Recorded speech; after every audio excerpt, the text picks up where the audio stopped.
성경을 보게 되면 그 성경의 인물 가운데서 어릴 적에 자라가는 과정을 기록한 내용들이 많지 않아요.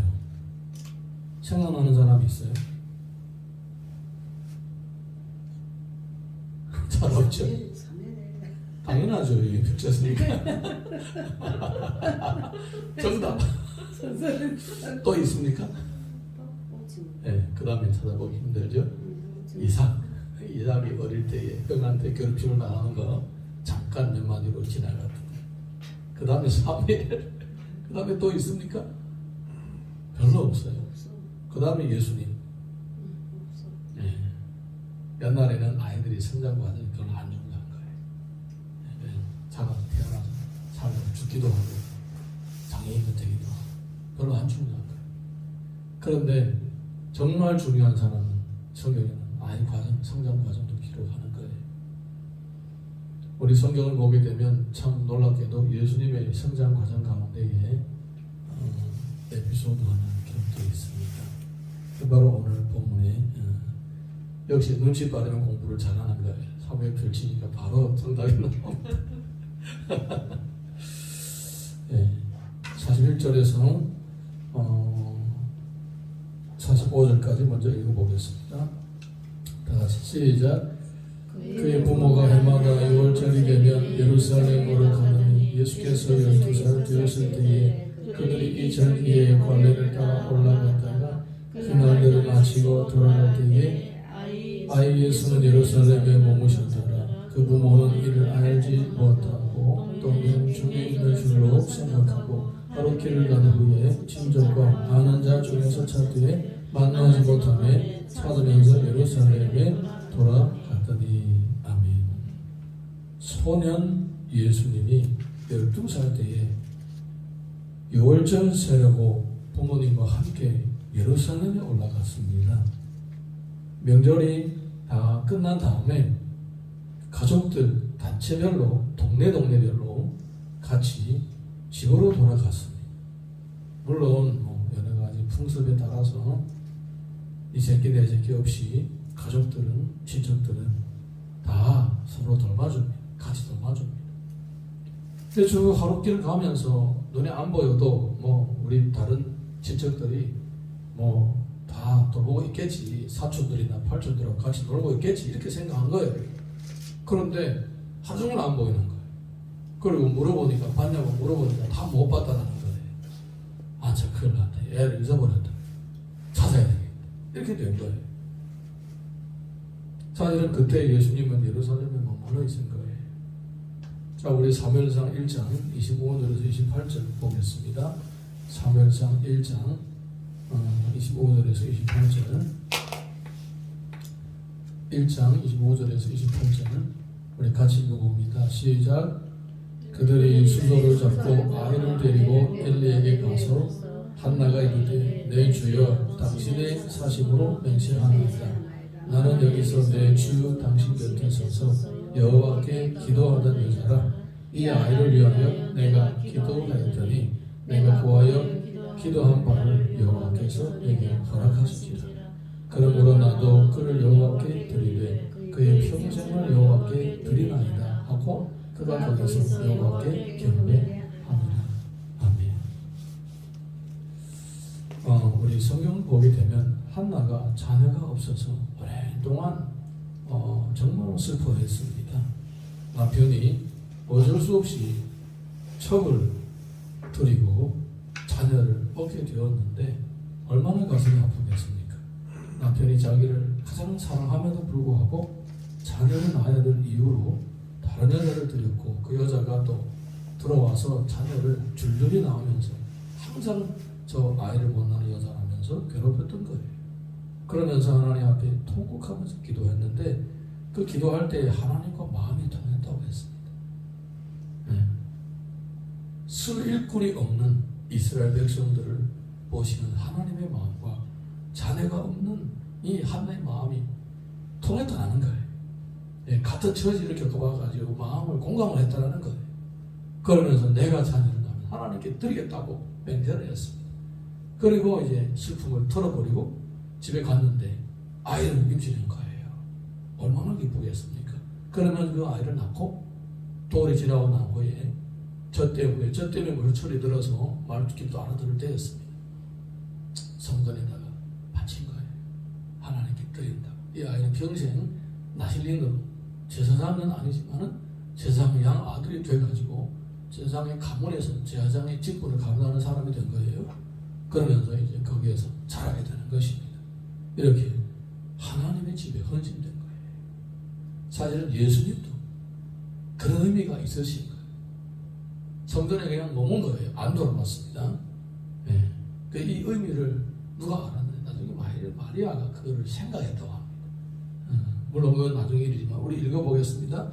누가복음 2장 46절에서 50절까지 읽어보겠습니다. 46절에서 50절까지 돌아와서 누가복음 2장 46절에서 50절까지 시작.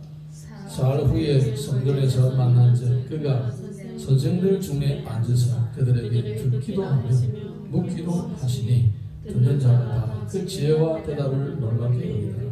그의 부모가 보고 놀라며 그의 어머니는 이르되 아이야 어찌하여 우리에게 이렇게 하였느냐 보라 내 아버지와 내가 근심하여 너를 찾아보라. 예수께서 이르시되 어찌하여 나를 찾으셨나이까 내가 내 아버지 집에 있어야 될 줄 알지 못하셨나이까 하니 그 부모가 그가 하신 말씀을 깨닫지 못하더라. 찾다가 하루 동안 안 보이니까 돌아가서 하루 가가지고 찾아보죠. 하루 동안 찾아봐도 없는 거예요. 그래서 사흘 만에 어디서 만났느냐? 성전에서 만났어요. 사흘 동안 성전에서 만났는데 사흘 만에 성전에서 만났는데 뭐하고 있었느냐? 그 학자들하고 같이 대화를 하고 있었는 거예요. 2살짜리 아이가 학자들하고 대화를 하고 있었어요. 놀래가지고 너 어떻게 여기 와 있냐? 우리가 얼마나 걱정했는지 아냐? 막 이렇게 연대의 심정을 실토합니다. 그때 예수님이 뭐라 얘기했냐면 내가 내 아버지 집에 있어야 될 줄 알지 못하셨나이까 이렇게 얘기를 하는 겁니다. 이게 두 가지 의미가 있습니다. 첫 번째는 뭐냐면 이렇게 태어날 때부터 성경으로 잉태되고 또 태어날 때부터 경건한 자녀로서 살고 있는 아이가 안 보인다고 애가 어디 있겠느냐 그 말이에요. 장난치려고 뭐 강가에 갔겠어요? 산에 올라가면 새동지를 털었겠어요? 말씀이 갈급해서 성전에 남을 수밖에 없다 이 얘기입니다. 이게 첫 번째 얘기입니다. 네. 그렇잖아요. 여러분이 만약에 믿음이 엄청 좋은 아이가 있어요. 평소에 시간만 있으면 교회 가서 기도하고 성경 읽습니다. 아이가 안 보여요. 하루 종일 안 보여요. 그러면 어떻게 생각할까요? 얘가 잘못됐나? 어디 뭐 사고쳤나? 이렇게 생각할까요? 물론 그럴 수도 있어요. 저보기 드는 생각. 얘가 평소에 늘 뭐 교회 가서 놀고 있으니까 교회에 있을 것이다라고 생각하지 않겠어요? 아닌가 봐요. 이 마리아와 요셉처럼 아이고 큰일 난 거 아니야? 잊어버린 거 아니야? 어디 사고 난 거 아니야? 이렇게 생각할 수도 있겠죠. 부모니까. 그것처럼 예수님은 다른 데 갈 데가 없다라는 거예요. 네, 하나님의 사명을 가지고 태어나기 전부터 그렇게 예언된 이 위대하신 메시아이신데 다른 데 갈 일이 없다는 성전이 있다는 거예요. 첫 번째. 두 번째는 뭐냐? 두 번째는 성경을 보게 되면 우리 방금 펼쳤던 사무엘적 경우 보게 되면 어릴 때부터 늘 성전에 있었던 거예요. 어릴 때 성전에 있으면서 성령의 음성을 듣기도 하고 예언도 할 수도 있을 정도로 그렇게 영이 맑은 아이였던 거예요. 그렇게 자랐던 거예요. 그러니까 예수님이 이렇게 늘 자신의 이 메시아적인 그런 모티브, 그런 모습을 보여주시는 거예요. 사실은 성경에 예수님의 모습을 보여줬던 앞에 있었던 사람들이 많이 있었는데 그 중에 가장 예수님의 어린 시절을 잘 보여주는 사람이 첫 번째 사무엘이, 두 번째는 이삭입니다. 이삭도 마찬가지죠. 이삭도 아빠를 따라 모리아의 산에 가서 제물로 바쳐졌죠. 그냥 거기에서 제물로 바쳐질 뻔했죠. 하나님께서 이미 받으셨다고 하셨어요. 너 그냥 드린 걸로 내가 받았다고 합니다. 약으로 대신하라고 알려주시는 거예요. 그리고 다시 데려가서 키우라고 하는 겁니다. 예수님도 마찬가지예요. 예수님도 이미 하나님 앞에 바쳐진 것입니다. 뭐 십자가에 못 박혀지실 때에 바쳐지기 그 전부터 이미 하나님에 바쳐진 거예요. 지금으로. 사무엘상 우리 2장 18절 돌아가서 읽어보겠습니다. 방금 읽었던 말씀 좀 펼쳐가지고 18절, 2장 18절 보게 되면 이렇게 기록되어 있습니다.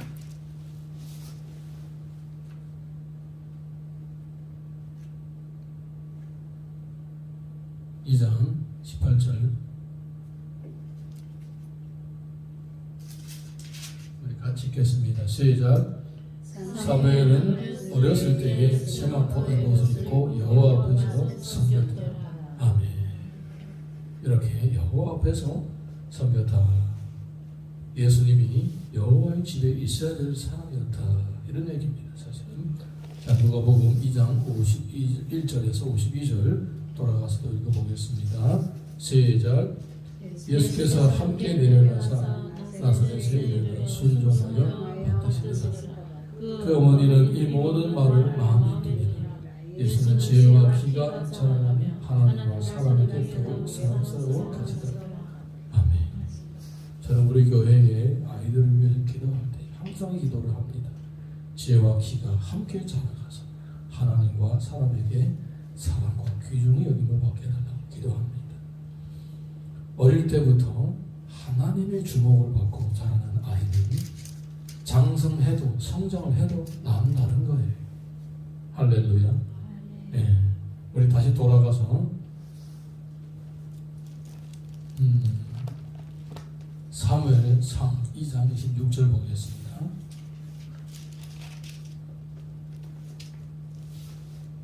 (2장 26절) 뭐라고 기록된지 보겠습니다. 시작.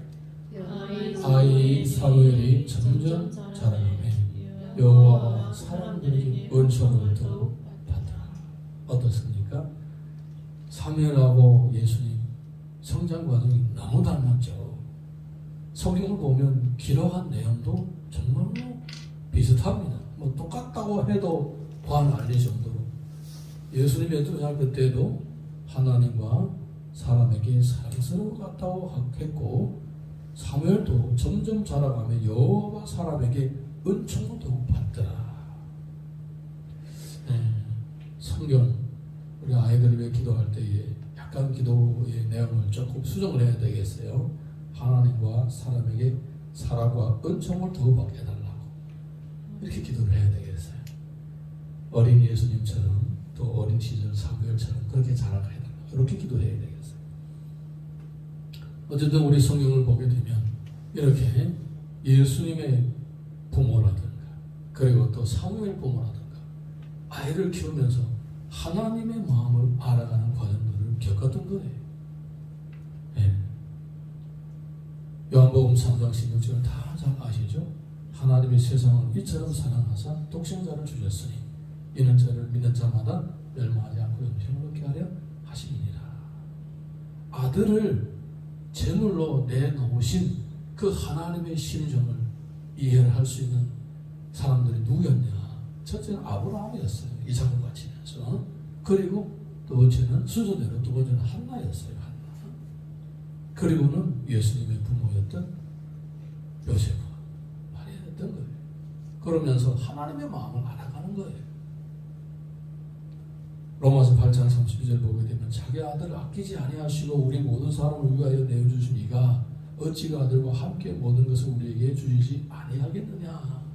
하나님의 사랑이 얼마나 놀라운 것인지 아들을 정말로 중요한 일을 위하여 중요한 분을 위하여 아들까지 또 내어주었던 그 자기의 심정을 어떠한 것인지 자기 자신 알 거 아닙니까?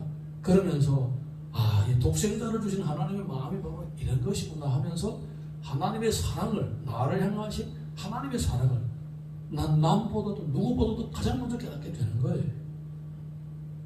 사랑하는 성도 여러분, 우리 자녀를 키우면서 자녀가 자라가는 모습을 보면서 그리고 또 꼭 자녀 아내들에도 누군가를 사랑하면서 그 사람을 위하여 내가 뭔가를 헌신하면서 느꼈던 감정을 통하여 하나님의 마음이 어떠하신지 헤아릴 수 있는 그런 은혜가 있기를 바랍니다.